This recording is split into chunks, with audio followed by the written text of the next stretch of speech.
Chers amis et parents, aujourd'hui, nous allons discuter de la figure de Mère Myriam, une personnalité très active sur la plateforme YouTube, qui a récemment publié des déclarations assez étonnantes qui ont captivé l'intérêt du réseau. Au début, elle a formulé une critique sévère de l'islam, allant jusqu'à qualifier de hérétiques certaines décisions prises par le pape François. Il n'est pas surprenant que l'orientation du pape François, depuis le début de son pontificat, ait été de remettre en question les coutumes pastorales traditionnelles, montrant une ouverture à des attitudes traditionnellement considérées comme pécheresses.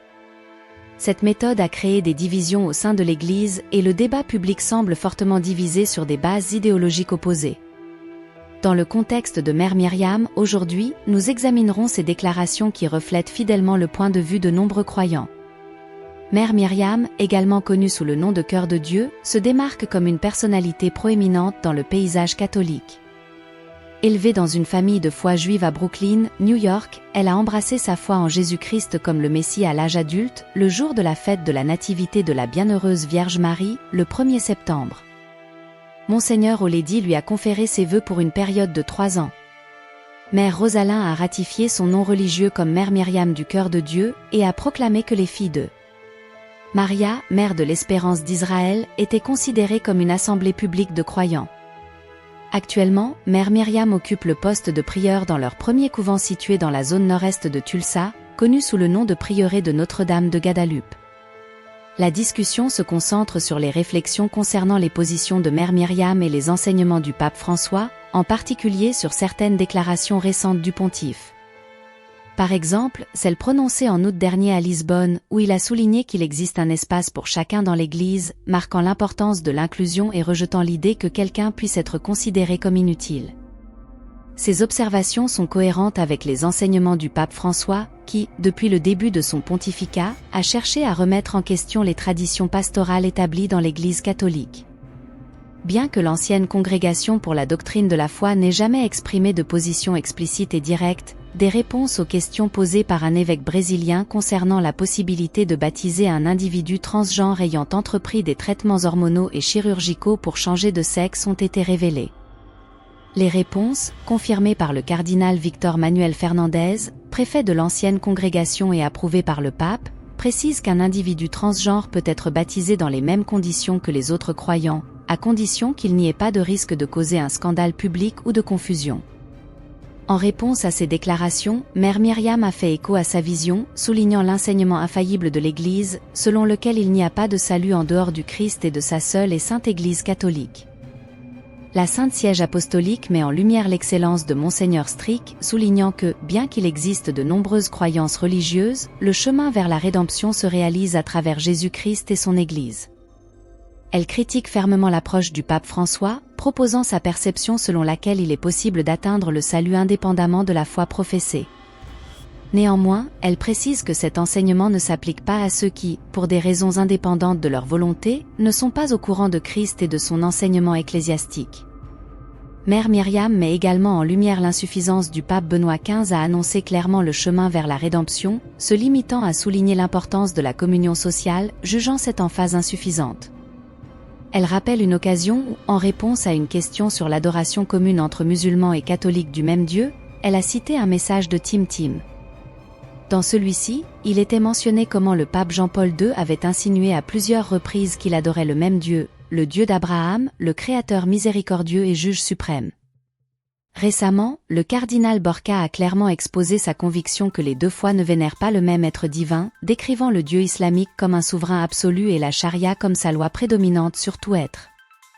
Cette position du cardinal semble remettre en question les déclarations du Concile Vatican II sur la relation entre le christianisme et l'islam, manifestant une vision conforme à l'interprétation traditionnelle de la Sainte Siège. L'Église affirme que le Concile Vatican II a introduit du désordre et quelques doctrines erronées, toutefois elle loue le pape Jean-Paul II comme un pontife écuménique qui a fait des efforts pour consolider tout le monde dans la vraie foi. Cependant, elle souligne que le but essentiel de l'écuménisme n'est pas de rassembler les gens sans tenir compte de la partage d'une seule vérité, car une concorde basée sur des conceptions divergentes serait trompeuse. Le but principal est d'honorer sincèrement autrui, en aspirant à comprendre leurs croyances et en accueillant la vérité, les rapprochant le plus possible de la plénitude de la vérité au sein de l'Église catholique. Elle fait référence à l'exemple de saint Paul dans les Actes des Apôtres 17, lorsqu'il s'est approché du tribunal de l'Aréopage et a prêché à ceux qui adoraient un Dieu inconnu, les guidant vers le Christ. Partage la vision du cardinal Burke, selon lui, les chrétiens et les musulmans n'adorent pas le même Dieu. Cela est dû au fait que les musulmans adorent un Dieu qui juge sévèrement et non un Dieu clément et bienveillant, le véritable Dieu d'Abraham, un Dieu qui est Père, Fils et Saint-Esprit. Il souligne que, bien que les deux foi prétendent adorer le Dieu d'Abraham, ils le perçoivent de manière différente, l'un comme le véritable Dieu et l'autre comme une entité créée par l'homme. Par conséquent, il est d'accord avec le point de vue du cardinal Burke qu'ils ne peuvent partager le même espace de culte, car ils n'adorent pas le même Dieu. Il soutient que cette position ne contredit pas le Concile Vatican II, mais plutôt met en évidence sa complexité et sa profondeur.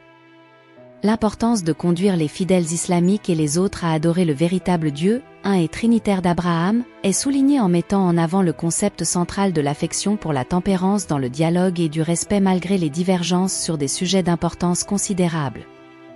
Selon l'enseignement de la doctrine chrétienne, il est essentiel de se rappeler que dans l'expression de nos croyances, l'intention ne doit pas être seulement de proclamer nos vues, mais de s'engager activement à transmettre avec affection, écouter avec tolérance et identifier des éléments d'union.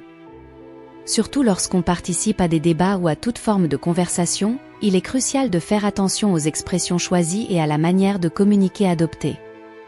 L'anonymat et la séparation virtuelle peuvent nous conduire à nous exprimer de manière impulsive ou tranchante, mais il est vital de ne pas oublier qu'il y a une personne de l'autre côté de l'écran, un être créé et aimé par le Seigneur. Nous vous exhortons à exercer la tempérance dans vos interventions avant de répondre ou de commenter cette vidéo. Prenez un moment pour réfléchir et invoquer la sagesse et la patience divine pour interagir avec amour et considération. Évitez les insultes, les expressions dures ou les jugements hâtifs.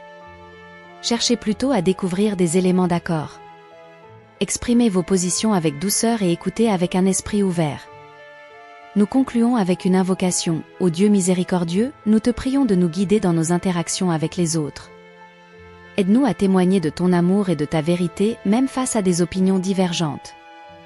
Accorde-nous le don de communiquer avec douceur, considération et humilité. Bénis nos paroles afin qu'elles apportent harmonie, compréhension et réconciliation. Nous implorons tout cela au nom de Jésus-Christ, notre Seigneur. Amen. Si la vidéo vous a plu, laissez un commentaire avec et Amen. Que Dieu vous bénisse, très chers enfants. Prière à la Vierge pour 2024. Chers amis, avec l'arrivée de cette nouvelle année, 2024, je vous transmets mes bénédictions les plus profondes et cet amour maternel qui vous enveloppe sans cesse. Que la lumière céleste émanée par mon Fils Jésus illumine chaque pas de votre chemin, remplissant vos cœurs d'une espérance renouvelée et d'une paix qui dépasse toute compréhension terrestre. Face aux défis inévitables et aux incertitudes qui peuvent survenir, je vous invite à vous souvenir de l'importance de la foi, de la miséricorde et de l'amour pour le prochain. Que l'union fraternelle parmi vous forme un lien indestructible, renforçant les liens de solidarité si essentiels dans ce monde en constante évolution.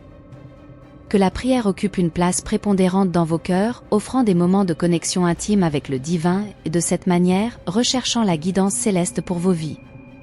Que la paix du Christ règne dans vos foyers et dans vos cœurs, dissipant toute peur et anxiété qui pourrait surgir. Comme votre mère aimante, je reste à vos côtés, intercédant auprès de Dieu pour vos besoins et apportant réconfort dans les moments d'affliction. Cette année, je vous encourage à faire pleinement confiance au plan divin, cultivant une soumission confiante et sereine à des desseins plus élevés.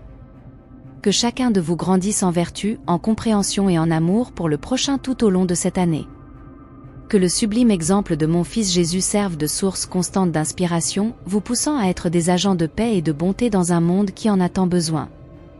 Je vous exhorte à élever vos prières pour l'humanité, afin que la lumière de la vérité et de l'amour dissipe les ombres de l'injustice et du désaccord. Que l'espoir fleurisse abondamment dans chaque cœur, guidant tous vers un avenir d'harmonie, de justice et de prospérité. Avec ma bénédiction maternelle, je souhaite à chacun de vous une année nouvelle pleine de richesse.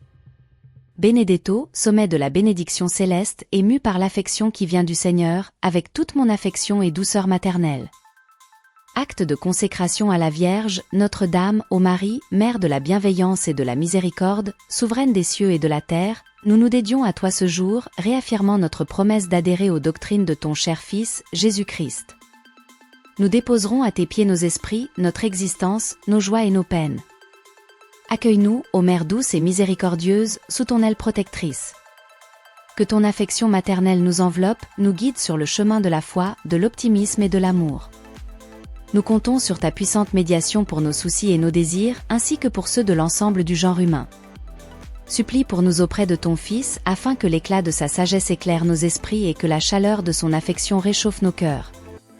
Vierge Immaculée, nous te prions de protéger l'Église, entité mystique de ton Fils, et toutes ses composantes. Fortifie-nous dans la foi, guide-nous dans la prière et motive-nous à agir conformément aux directives de l'Évangile. Nous te confions également l'univers entier avec ses épreuves et ses besoins. Que ta miséricorde se propage sur tous tes enfants, apportant confort aux affligés, guérison aux malades et sérénité aux cœurs troublés. Notre-Dame de la Confiance, nous te supplions de diriger nos pas sur le chemin de la sainteté. Aide-nous à progresser dans l'affection envers le Créateur et le prochain, pour être des porte-paroles joyeux de l'Évangile, irradiant la lumière du Christ dans le monde. Ainsi soit-il, Amen.